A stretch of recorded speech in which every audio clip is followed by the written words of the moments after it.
মানা করছিলেন না কেয়াদি, বলছিলেন 1000 টাকা নিয়ে তুমি সব ভুলে যেও না। কোন ব্যবস্থাই তো করেছে, লক্ষ্মীকে 1000 দিয়েছে আর নানাদের কাছ থেকে 28 টাকা করে নিয়েছে।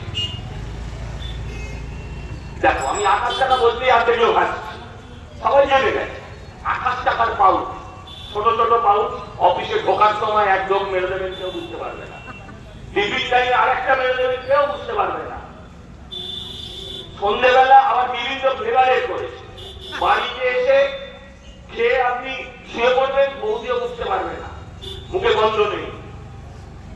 এই যদি পশ্চিমবঙ্গের অবস্থা হয়, গত 14 বছরে এই সরকার 8200-র বেশি স্কুল তুলে দিয়েছে আর 21000 মদের দোকানের লাইসেন্স দিয়েছে।